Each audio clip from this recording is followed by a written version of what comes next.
começar esse vídeo repetindo duas coisas. Primeiro, que eu voltei a fazer vídeo.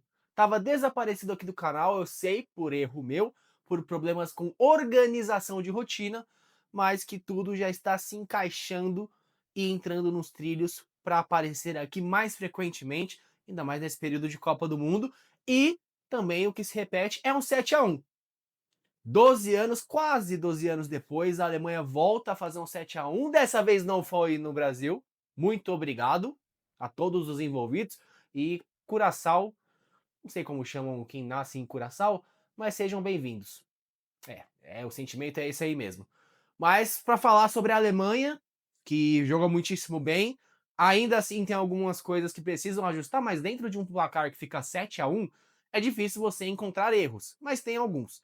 E também para falar sobre a Espanha, o jogo acabou de terminar, era esperado também uma goleada, talvez, da Espanha contra Cabo Verde, e não foi o que aconteceu. Espanha dentro de campo foi muito mal, não conseguiu criar grandes oportunidades, e as que criou acabou parando no Vozinha, que fez uma partidaça e eleito o melhor do jogo merecidamente. Então falar um pouco desses dois times e, finalzinho do vídeo, você parar para falar sobre Yan Diomandé, que o mundo está conhecendo finalmente o bom ponta marfinense. Vou começar pela Alemanha. Excelente partida, excelente estreia. Primeiro, o Nagelsmann, que parou de ser teimoso, colocou o Nathaniel Brown de titular de vez. Ele era o titular nos amistosos, mas havia essa dúvida se ia ou não vir o Raul para o jogo. E no dia anterior da partida, ele confirmou que o Raul seria o reserva e o Nathaniel Brown o titular. Acertado, fez uma excelente partida, atacando muito bem pelo lado esquerdo. Nathaniel Brown, que é um ótimo lateral ofensivo, e contra Curaçao fez isso muito bem. Atacando pelo lado esquerdo, fez um dos gols da goleada do 7-1 da Alemanha, mas o começo do jogo me preocupou bastante a postura da Alemanha. Não a parte ofensiva, porque foi muito bem no ataque, atacando desde o início. O gol do Hermecha é uma pintura, troca de passes fácil entre ele e o Wirtz. O Wirtz na Alemanha é muito diferente do que a gente vê no Liverpool. Tem mais liberdade, flutua entre as linhas, consegue ser um jogador muito mais perigoso e criativo. No Liverpool, ainda é um jogador um pouco engessado, mas deve melhorar isso na próxima temporada com o Iraola. O que eu notei que me preocupou nessa Alemanha? A defesa. Muitos apontam a Alemanha como uma boa equipe defensiva, que a defesa talvez seja o ponto mais forte, e eu discordo muito dessa fala.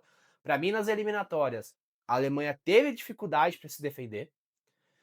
Troca o goleiro, agora é o Neuer, que para mim não falhou no gol que a Alemanha sofre no desvio do Kimmich, o desvio meio que acaba atrapalhando o Neuer. Mas a postura defensiva da Alemanha é um problema.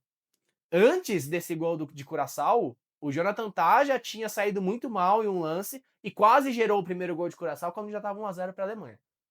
Então esses pontos defensivos ainda preocupam.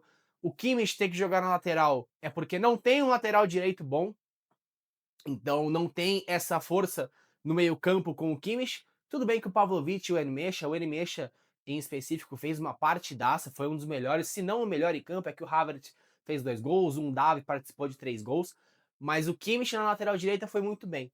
Essa Alemanha dentro de campo, se a gente parar para observar o jogo de ontem, funcionou com 3 zagueiros, o Kimmich ficava um pouco mais atrás, com o Jonathan Tah e o Slotterbeck junto com eles, o Slotterbeck mais pela esquerda, e aí o Nathaniel Brown mais avançado.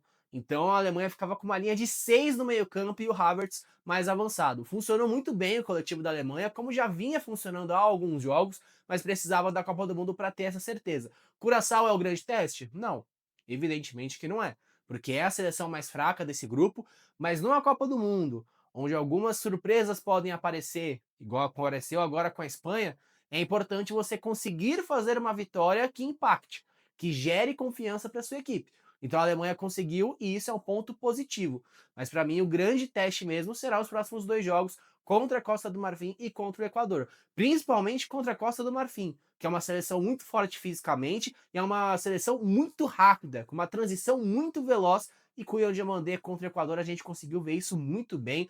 Tem o Fofana e o Kessié, que são 2 excelentes marcadores, então acho que será um grande teste para a Alemanha. E contra o Equador, a parte ofensiva, porque a defesa do Equador é muito boa. Tem o Hincapié, tem o Pacho, que são excelentes jogadores. O Alan Franco jogou muito bem contra a Costa do Marfim. Torcedor aí do Atlético Mineiro está acostumado a vê-lo. Gonzalo Plata, que também é um jogador de velocidade. Então esses serão os 2 grandes testes da Alemanha, que eu ainda não vejo como favorita ou até mesmo candidata ao título dessa Copa. Corre por fora e muito por fora. Mas Copa do Mundo é tiro curto. Se você conseguir encontrar um conjunto que funcione para evoluir ao longo da competição, ótimo. Mas de qualquer forma, a Alemanha inicia muito bem essa caminhada e tem que falar também do Denis Undav, que fez uma excelente partida, veio do banco. Antes da Copa, teve toda aquela polêmica da declaração do Nagelsmann sobre ele, se ele ia ou não para a Copa, e tinha que levar. Não levá-lo seria um grande erro, e acerta o Nagelsmann em levar ele, só que agora tem que também dar mais oportunidades, porque ontem saiu do banco, entrou muito bem da partida, fez um gol, 2 assistências, enquanto o Leroy Sané, que é o titular por conta das lesões do Gnabry e também do Leonard Kohl, agora é o titular na Alemanha, segue sendo o titular. Mas ontem foi o pior em campo. Toda vez que as jogadas passavam pelo lado direito, a Alemanha tinha dificuldade em criar algo por ali. O Sané errando muito, muita displicência. Teve uma jogada no começo do jogo, na verdade, eu já acho que era no meio do primeiro tempo, que a Alemanha tá saindo em contra-ataque pela direita e o Sané tem a brilhante ideia de dar um toque de calcanhar para trás no meio-campo, que gerou um contra-ataque para Curaçao. Contra um Equador, contra uma Costa do Marfim, você cometer um erro desse pode ser fatal. Então, por isso, eu acho que o Sané não deve ser o titular, não deveria, pelo menos. Colocaria o Havertz centralizado, o Musiala mais jogando pelos cantos, e aí o Undav mais avançado, e você também o Outmad. Então não gostei do Sané no jogo, e para mim ele já deveria ser reserva na próxima partida.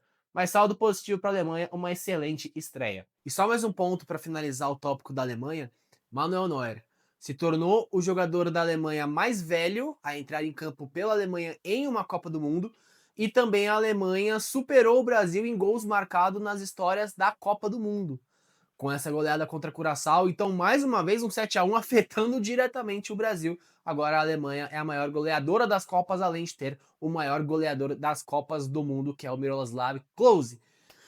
Espanha, péssima partida. Se por um lado a Alemanha foi muito bem, a Espanha sofrendo muito com problemas físicos, já que o Nico Williams e o Yamal não começaram o jogo. Quem foi escolhido para ser os pontas foi o Ferran Torres e o Gavi, e a Espanha sentiu muito isso dentro da partida. Não conseguiu em nenhum momento criar jogadas efetivas no ataque, e as que criou acabou parando no Vozinha, goleiro do Cabo Verde, que fez uma partidaça. Cabo Verde estreando em Copa do Mundo, diferente do Curaçao, acaba fazendo um resultado histórico, empate em 0-0 e o primeiro ponto da história de Cabo Verde. A Espanha aqui no meio-campo com o Pedri até conseguia girar o jogo, conseguia criar uma certa progressão ao ataque, mas lá na frente não conseguia ser efetiva. Ferran Torres perdendo gol, o Oyarzabal, que participou dos últimos 11 gols da Espanha, se não me falhe a memória, nesse jogo demorou 30 minutos para encostar na bola pela primeira vez. Desde 66, um jogador não demorava tanto para encostar na bola em uma partida de Copa do Mundo. Então isso mostra a demora que a Espanha tinha para criar jogadas e a dificuldade em superar essa barreira de Cabo Verde, que fez uma partida muito boa. O Yamal entrou no segundo tempo, nem era para ele ter entrado, a programação era para entrar no segundo jogo, só que teve que entrar, porque a Espanha estava perdendo 2 pontos e perdeu esses 2 pontos.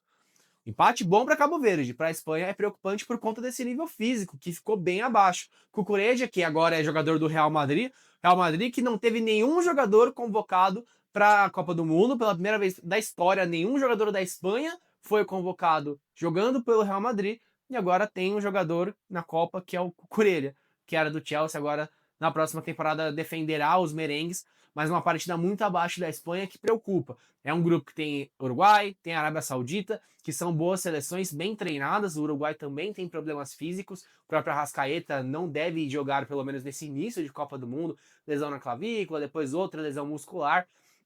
Então agora esse grupo, que aparentemente a Espanha poderia ter uma vida fácil, pode se complicar.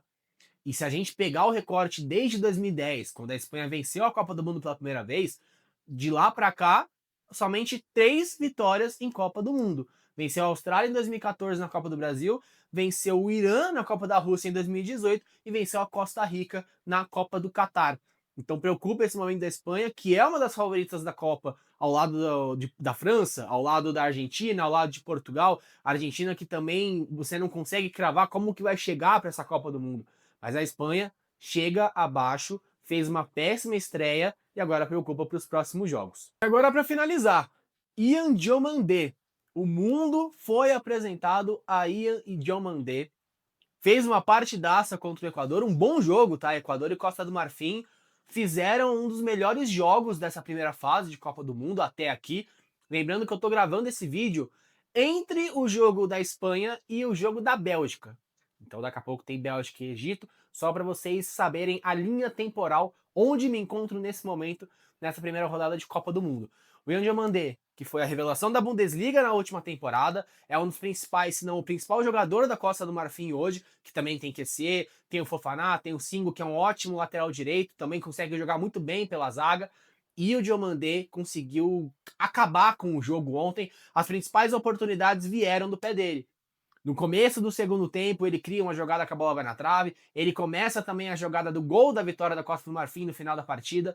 Então, olho no Diomandé, que ele pode ser uma das revelações dessa Copa do Mundo. Ele que no Leipzig fez uma temporada muito boa, tá no radar do Liverpool, só que é caro, né? 100 milhões de euros, apenas 19 anos para essa joia da Costa do Marfim. O Equador que fez um bom jogo também, só que perdeu muito gol na primeira etapa, bola na trave, perdendo muito com a objetividade, o que já é um problema recorrente do Equador, que tem a melhor defesa, ou no caso teve a melhor defesa da América do Sul nas classificatórias para a Copa, mas chegando no primeiro jogo, faz um bom jogo, mas peca muito no ataque. E aí, se você não faz, você toma. É a lei básica do futebol. E enquanto a Costa do Marfim consegue uma vitória importantíssima, a Costa do Marfim, que lembrando, nunca passou para o mata-mata da Copa do Mundo, tem grandes possibilidades nessa Copa. Mesmo o grupo da Alemanha, então são três times que o nível é parecido, a Alemanha um pouco acima, mas a Alemanha eu acho que vai ter dificuldade com essas duas equipes, principalmente com a Costa do Marfim, porque é um time que ataca muito bem na transição e a Alemanha sofre com a transição, principalmente quando você precisa parar os lados do campo. Nathaniel Brown é um lateral que ataca muito bem, mas na hora de pegar essa transição, ele tem dificuldades. E o Diomandé joga por ali, e vimos esse duelo na Bundesliga nessa temporada.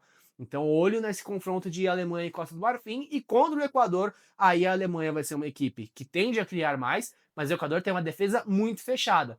E aí quem precisa sobressair é o Wirtz, é o Musiala. Seria um bom jogo para você ter um Davi. Então, a ver como o Nagelsmann vai conseguir tratar esses próximos jogos da Alemanha. Por hoje era isso, pessoal. Tô meio sumidinho por conta dessa correria da Copa do Mundo, até peço desculpa, mas voltei. Vou tentar fazer vídeos todo dia com essa questão da Copa do Mundo, essa correria e a Copa. Cobertura de Copa a gente tem que tentar fazer o máximo possível de conteúdo, porque é um momento mágico, é um momento que a gente ama muito. Então voltei. Hoje ainda tem Bélgica, Egito, Uruguai e Arábia Saudita, e para fechar a noite, Irã e Nova Zelândia. Amanhã tem estreia da França, amanhã tem estreia da Noruega, ó, o Haaland aqui, ó, bem atrás. E na quarta-feira tem a Inglaterra, a Argentina também vai estrear. Tem muita coisa ainda para acontecer. A gente está apenas no quinto dia de Copa do Mundo. Tem muito, muito jogo ainda para acontecer. Vejo você nos próximos vídeos. Se você ficou até aqui, se inscreve, deixa o seu like, participa abaixo comentando. Muitíssimo obrigado e até a próxima.